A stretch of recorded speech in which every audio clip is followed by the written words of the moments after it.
அடிக்கடி போயிட்டு வருவோம் மட்ட கேஸ்ல. இவனா இவன் என்ன போட்டுருவான்றியா?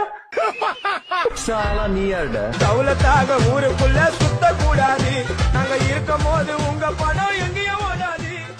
சரி வணக்கம் மக்களே, இன்னைக்கு சரியான அதிர்ச்சி நியூஸ் தான். காலையில் பயிற்சி எல்லாத்தையும் முடிச்சுட்டு அண்ணன் இந்த வீட்டுக்கு போய் பார்த்தா அண்ணன் தான் நம்ம வருவான்னு தெரியாமல் பத்துன்னு தான் அவனை எழுப்பியாச்சு. அசக உசக தேவையில்லாமல் பேசி எங்களை வெறியாத்தாதீங்க, என்ன கதையோ அதை மட்டும் சொல்லுங்கன்னு கேட்டிங்கன்னா, நம்மளோட தற்போதெல்லாம் இருக்கிற முதலமைச்சர் முன்னாடி போயிருந்தாரு. எனக்கு ரொம்ப வருத்தம்ப்பா. எதனாலன்னு கேட்டிங்கன்னா, எங்கள் வீட்டில் இருக்க எல்லாருமே டிஎம்கே தான் போட்டுருந்தாங்க. இவ்வளோ ஆண்டா ஒருத்தர் ஒன்று சொன்னதை வச்சு மாற்றம் வரட்டும்ப்பா அப்படின்னு சொன்னாரு. எதுக்கு மாற்றம், உங்களே மாற்றம் அப்படின்னு சொல்லி அவருக்கு ஃபுல்லாக ஓட்டு எல்லாத்தையும் தள்ளி விட்டாச்சு. ஆனால் கொஞ்சம் காலையில் நியூஸ் சேனலில் பார்த்தா கொஞ்சம் மன கஷ்டமாக தான் போச்சு. உங்களுக்கும் அப்படி தான் இருந்திருக்கும் தெரியுது. அந்த வேகத்தில் வீட்டுக்கெல்லாம் கிளம்பி வந்துட்டேன். அப்புறம் அண்ணன் ஓட்டு போடுறதுன்னு அன்னைக்கு ஒன்று சொல்லியிருந்தாரு. அந்த ஸ்டைலையை நம்ம ட்ரை பண்ணுவோம் அப்படின்னு சொல்லிட்டு வீட்டுக்கு வந்துட்டு குளியல குளிச்சு முடிச்சுட்டு சாமியை லைட்டாக பார்த்துட்டு டிவி ஆன் பண்ணி பார்த்தா ஒருத்தரோட முகம் ஒரு சேனல்ல சுருக்கி வச்சு காமிச்சிட்டாங்க. அதை பார்த்தோம் தான் எனக்கு சிரிப்பு. சரி சரி அப்படின்னு சொல்லிட்டு உற்சாகத்தோட தற்போது இருக்கிற நிலையை பார்த்தேன். ஆஹா அண்ணன் சரியான லீடிங் தான் அப்படின்னு சொல்லி நம்ம குஜாலாமா இருக்கக்கூடாது. இன்னும் டைம் இருக்கு உற்சாகமா கொண்டாடுறதுக்கு. பார்ப்போம் வெயிட் பண்ணி பார்ப்போம். நான் சரியான வெயிட்டிங்ல இருக்கிறேன். 4 மணி போல திரும்பி வரேன். அப்புறம் என்ன மாதிரி நம்பிக்கையோட தனிச்சிருங்க.